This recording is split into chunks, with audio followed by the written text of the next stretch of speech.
keep your eyes on the skies because we're going dove hunting with Wade Middleton and Jeff Reynolds.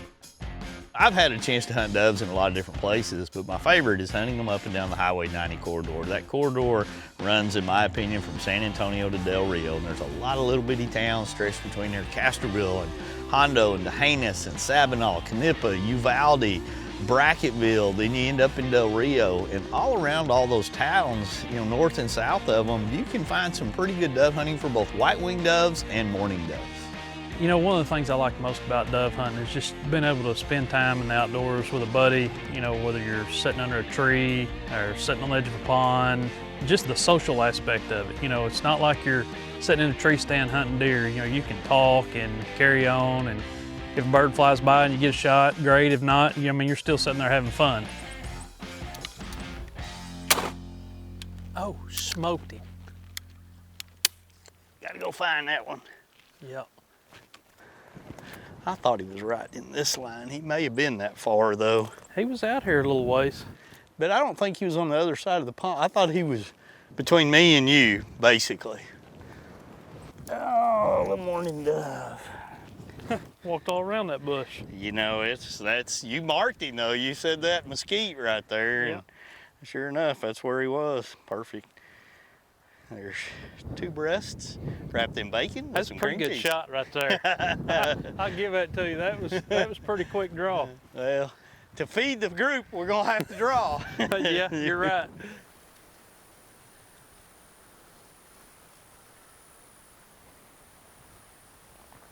White wing. Get him. Oh, dang. Hey, you keep killing them, I'll go get them for you. Attaboy. I got a two-legged bird dog today, not four.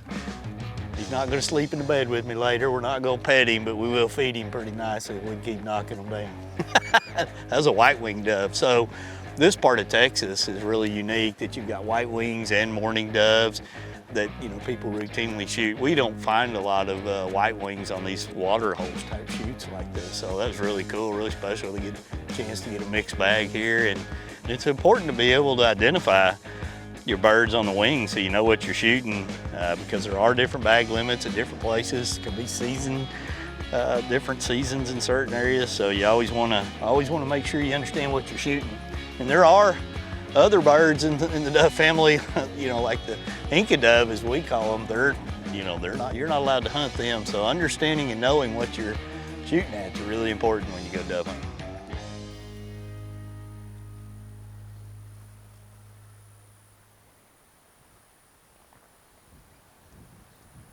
Wait, right here. Good shot, Jeff. I had to let you build your confidence up. I appreciate it. Splashed I was fixing to him tell you, right. let's count to 3 and shoot at the same time. That way I could claim him. That is awesome. I thought, man, you're on that one. That is perfect. That's what you hope for sitting in a water hole like this. Exactly. That was classic. Classic. Good shot. Thank you.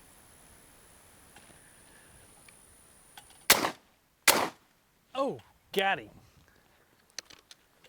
I got him marked. I can get him if you... Hold on.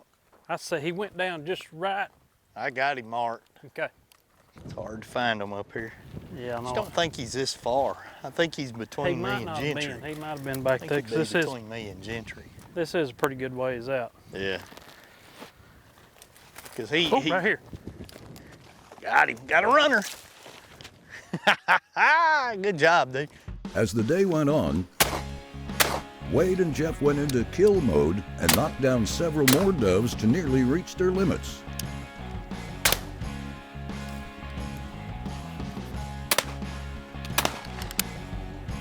You got him. With the sun setting and the end of the legal shooting time nearly here, it's almost time to head in for the night as Wade takes his last shots of the day.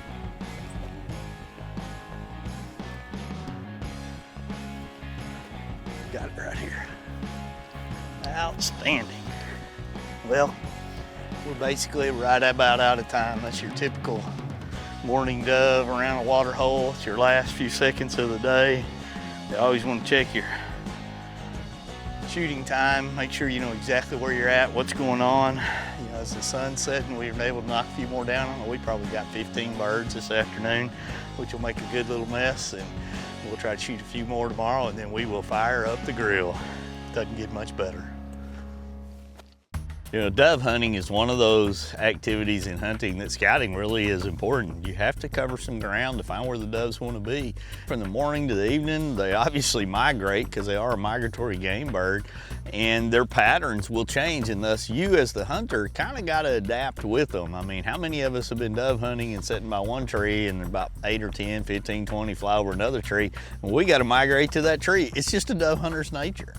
If you want to try to get up to that corner, you're gonna have to go through there. Do you want to go in the corner and I'll go this way? Either way, That's fine. whatever you want to do. Where you need to be. Well, either one, really, a bunch of them fly down there. But they, right down here is where they continually come in. That's fine. But You go that way. okay. I'm gonna give you time to get down there because they're gonna fly out.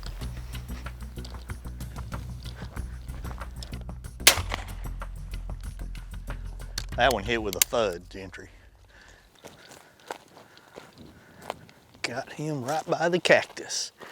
That's about as Texas as you can get a mourning dove laying next to a prickly pear up on a big Sinisa mesquite Huisatch flat.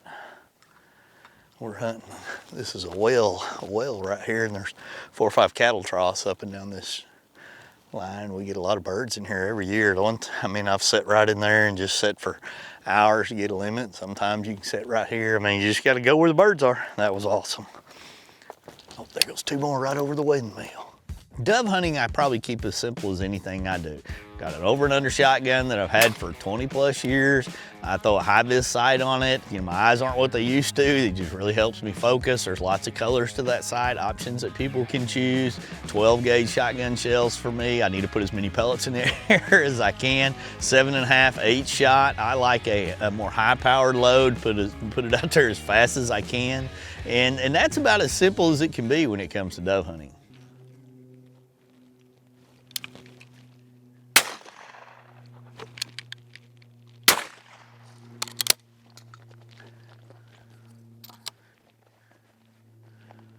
We got one down.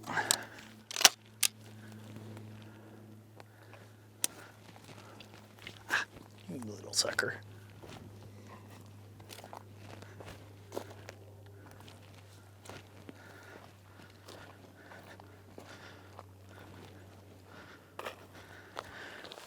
There we go. This is a young bird here, young mourning dove, probably the second hatch. Your local bird, more than likely. He will still eat good just like all the others. I like it.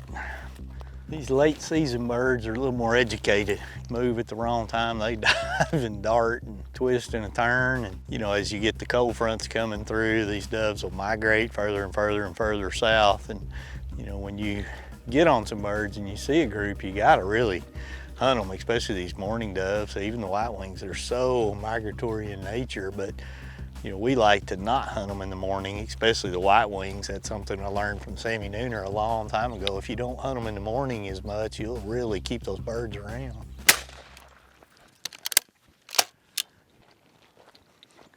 That one fell where we could find it easy.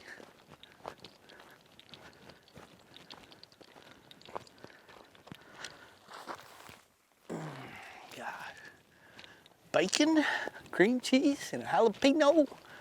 Our Cabela's pellet grill. We will be in heaven. Eating doves has to be one of the best delicacies in the world. Top 5 for sure, in my opinion. They're a dark meat. You take some cream cheese, you take a jalapeno, you wrap some bacon around it, put a toothpick in there. I've been using a Cabela's pellet grill lately because I can really monitor my heat. I can get consistent with what I'm doing. I can use my temperature probes to go in there and check my meat. I put those on the grill, set it about 375, sometimes 400 if I've got a lot of them on the grill. I want an internal temperature of up around 155, 160. My bacon will be a little brown and crispy at that point. And when you take them off, kind of let it rest for about 4 or 5 minutes, and man, they just disappear. You can take a mound of 50 or 60 Dove Kisses and everybody loves it. And another thing, if there's any left, which there rarely is, you eat them cold the next morning, the next day while you're watching a football game, and they are just as good, if not better.